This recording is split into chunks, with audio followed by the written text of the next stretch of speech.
देवघर की जरा सुनिएगा। शायद बाबा बैद्यनाथ की कथा आपने सुनी कि नहीं सुनी हमको नहीं मालूम, पर आज अगर मौका मिला है तो इस कथा को जरूर सुनो। क्या रिश्ता था माँ कौशल्या जी ने सुकौशल जी और अमृत प्रभा जी, कौशल्या जी के पिताजी और माता जी ने कौशल्या जी को शंकर की आराधना करना सिखाया।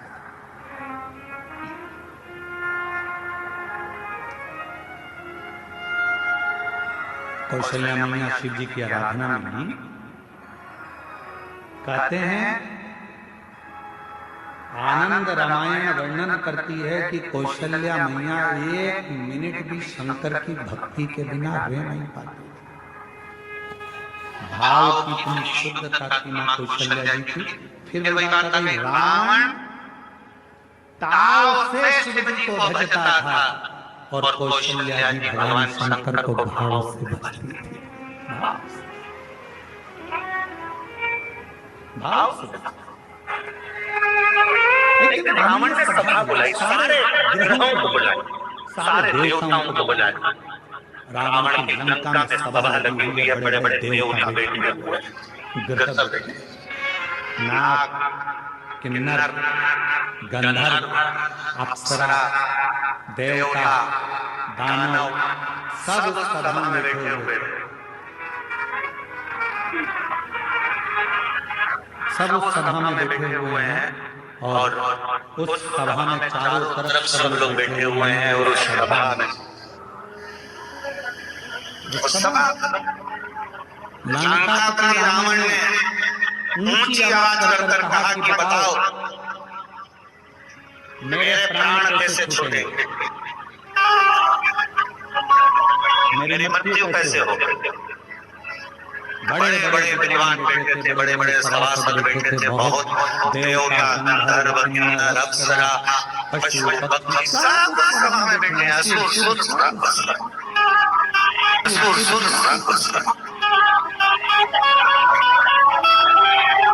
मेरे प्राण कैसे जाएंगे बताया जाए, कैसे मरूंगा मैं बताओ। किसी ने नहीं बताया। रावण को क्रोध आ गया तो सबको बंदी बनाने लगा। अगर नहीं मालूम पड़ा तो मैं बंदी बना लूं। तब ग्रहों में ग्रह, सारे ग्रहों ने रावण से कहा, रावण तुम्हारी मृत्यु कौशल देश के राजा सुकौशल जी की जो लड़की है कौशल्या, उन कौशल्या माता के गर्भ से एक बड़ा विद्वान शूरवान एक पुत्र पैदा होगा, जन्म लेगा। उस बेटे के द्वारा तुम्हारे प्राण छूटेंगे। अब तो रावण को गुस्सा आ गया। कौशल नरेश सुकौशल की लड़की कौशल्या और कौशल्या का बेटा राम तुझे मारेगा। रावण ने सभा को विराम दिया, अपने गुप्तचरों को बुलाया। मेरी मृत्यु नहीं होना चाहिए उसके लिए क्या करा। एक ही काम है, कौशल्या को अपने यहाँ।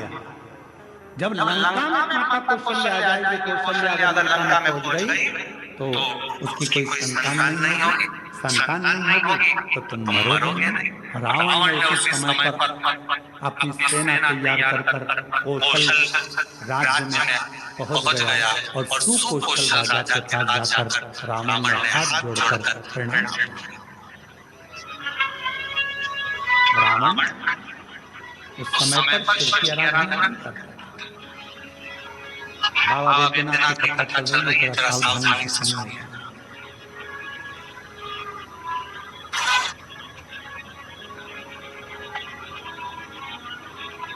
रावण उस समय शिव की आराधना नहीं करता।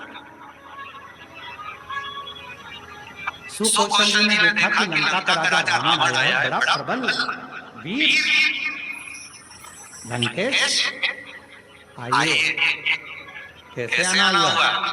सुकौशल ने जब पूछा तो रावण ने कहा कि हमको आपकी बेटी कौशल्या,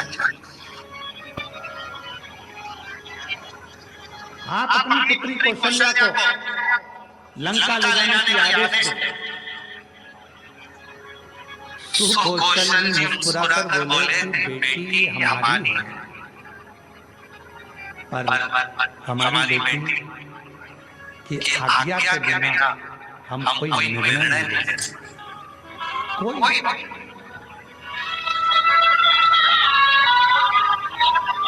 मेरी बेटी की आज्ञा के बिना मैं कोई निर्णय नहीं ले सकता।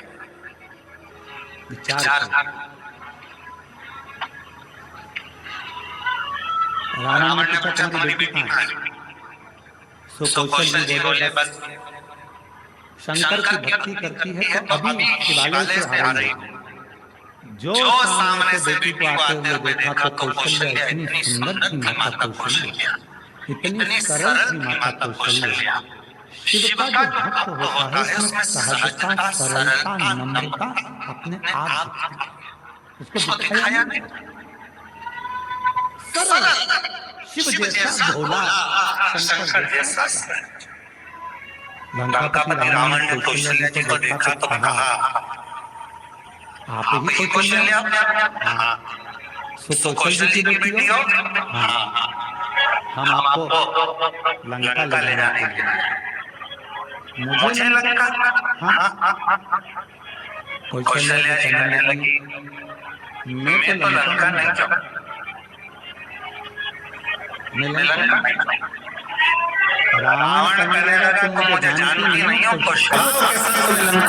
इतने में कौशल्या जी के मुख से निकल गया लंकापति रावण सुन, तुम मुझे ले जाने की बात करता है, अगर बन सके तो तेरी लंका में एक बार उस कैलाशपति को ले जाकर बता दे तो कौशल्या लंका में प्रवेश कर जाए।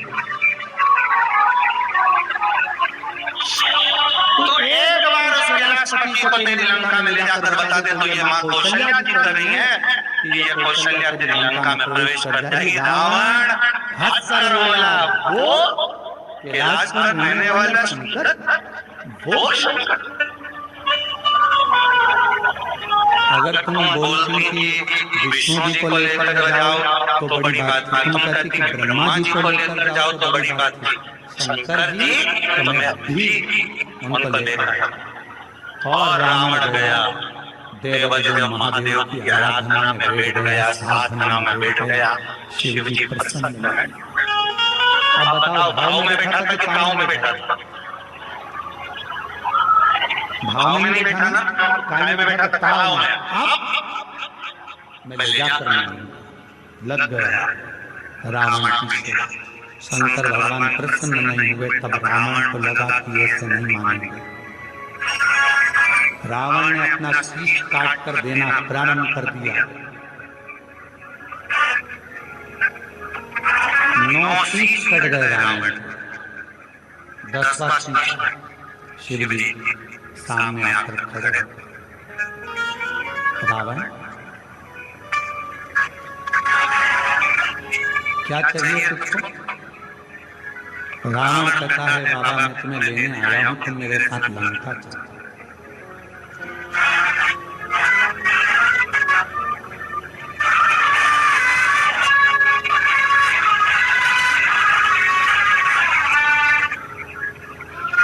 शिव जी कहने लगे ऐसे तो मैं लंका जा नहीं सकता,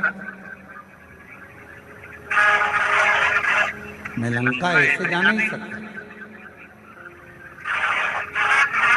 चलना तो पड़ेगा। रावण जिद पर अड़ गया। तब देवदेव महादेव ने मां पार्वती जी से जाकर कहा कि लंकापति रावण मुझे लेने के लिए आए। शिव जी कहते हैं कि मैं नहीं जा सकता, मैं जानता हूं, पर पार्वती तुम बताओ क्या? जगत जननी जगदम्बा पार्वती जी ने कहा प्रभु आप इस कैलाश को छोड़कर, इस भूमि को छोड़कर आप लंका नहीं जाओगे। तब भगवान शंकर जी ने कहा कुछ तो करना पड़ेगा। पार्वती जी कहती हैं आप जानो क्या करना है। शिव जी ने रावण से कहा मैं खुद तो नहीं जा सकता, पर मेरा ये स्वरूप एक शिवलिंग के रूप में तुझे देता हूं, तू इसको लेकर चला, तू लेकर चला। शिवलिंग मेरा स्वरूप है, लेकर जा। रावण कहने लगा ठीक है आप अपना शिवलिंग दे दीजिए।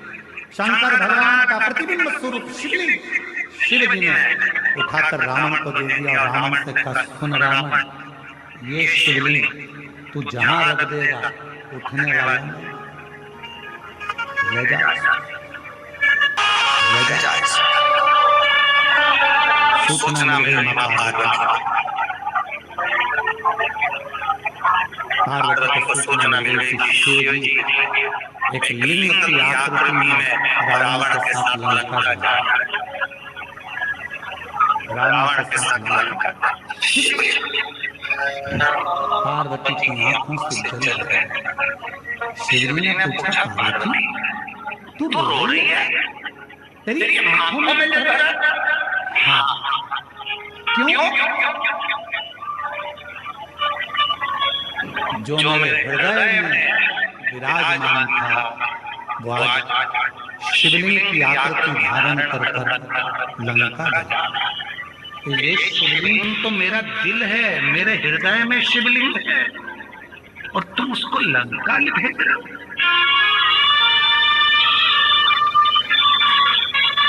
शिव जी मुस्कुराने लगे, पार्वती जी, प्यार अगर पक्का होता है तो कोई जा नहीं सकता। बस इतना शंकर जी ने कहा और पार्वती जी समझ गई। पार्वती जी ने गणेश जी को बुलाया, गणेश शीघ्र आओ। गणेश जी ने कहा, मां आज्ञा करिए। गणेश जाओ, एक ग्वाले का रूप रख लो, तुम्हारा नाम होगा बेजू ग्वाला, और बेजू ग्वाला का रूप रखकर रास्ते में जाना। रावण संध्या करने के लिए रुकेगा, शिवलिंग तुम्हारे हाथ में देगा, थोड़ी देर उसके सामने पकड़ कर रखना, थोड़ी देर बाद जमीन पर रख देना, और सुनो गणेश, इस शिवलिंग को मैं बताऊंगी वहां रखना। जी मां, आज्ञा। रावण संध्या करने के लिए रुका, सोचा कि इस शिवलिंग को कहां रखूं। गणेश जी ग्वाले का रूप रखकर डंडा हाथ में लेकर घूमते फेंटा बांध कर आ गए। ओ महाराज, क्या बात है? महाराज कहने लगे, मुझे संध्या करना है, ले ये शिवलिंग को पकड़ ले, जमीन पर मत रखना। ठीक है, मैं अब भी आया हूं संध्या कर कर। जो गणेश जी के हाथ में, बेजू ग्वाले के हाथ में शिवलिंग दिया। गणेश जी ने माँ से पूछा, माँ आप बताओ शिवलिंग कहाँ रखूं? माता पार्वती ने कहा, जब मैं सती बनकर जन्मी थी, जब मैं सती बनकर जन्मी थी, ये शिवलिंग मेरे हृदय में बसता है। जब मैं सती बनकर जन्मी थी, मेरे पिता दक्ष प्रजापति के यज्ञ में पहुंची थी और यज्ञ कुंड में मैंने प्राणों को त्याग दिया था। मेरे पति शंकर भगवान ने मेरा शरीर कंधे पर धारण कर तांडव किया था। भगवान विष्णु ने सुदर्शन चक्र उठाकर मेरे शरीर के 51 टुकड़े कर दिए थे। वो टुकड़े में से एक हृदय इसी भूमि पर गिरा है, उस हृदय के मध्य में ये शिवलिंग जाकर रख दे, बस वही में बैठा। उस हृदय के मध्य में ये शिवलिंग रखना चाहिए। भगवान गणेश जी महाराज बेजू ग्वाला पार्वती जी के कहने पर मां सती के हृदय को ढूंढने लगा। भगवान गणेश जी समझ नहीं पाए कि माता सती का हृदय कहाँ है। तब गणेश जी को साधना करने में समय लग गया। माँ दुर्गा भवानी पार्वती जी खुद प्रकट होकर हाथ में शिवलिंग लेकर ग्वाले के साथ जहां माँ सती का हृदय धड़क रहा था, उस हृदय के मध्य में शिवलिंग को रख दिया। हृदय इतना धड़क रहा था, हृदय इतना धड़क रहा था, हृदय इतनी हाँफ भर रहा था कि जो शिवलिंग बेजू ने रखा वो अंदर धसता चले गया, धीरे धीरे अंदर जाता चले गया, जाता चले गया। हृदय में शिव का वो शिवलिंग, वो प्रेम अंदर समाता चले गया। तब बेजू ने कहा, माँ पूरा शिवलिंग अगर हृदय में समा जाएगा तो माँ संसार के लोगों को कैसे मालूम पड़ेगा कि शिव और सती इसी जगह पर विराजमान है, एक ही स्थान पर। इसलिए माँ इसको रोक दो। छोटा सा शिवलिंग बाहर रह गया, छोटा सा बाहर। पूरी दुनिया में केवल एक ज्योतिर्लिंग बाबा वैद्यनाथ ऐसे हैं जो मां सती की 51 शक्तिपीठ में से एक शक्तिपीठ जहां मां का हृदय गिरा है, उस हृदय के ऊपर शंकर भगवान का शिवलिंग विराजमान है। पूरी दुनिया में केवल एक पूरी दुनिया में केवल एक ज्योतिर्लिंग है जहां मां सती के हृदय पर शंकर जी का शिवलिंग विराजमान है।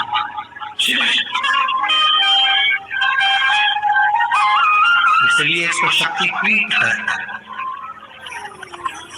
शिव शक्ति की पीठ। रावण आया,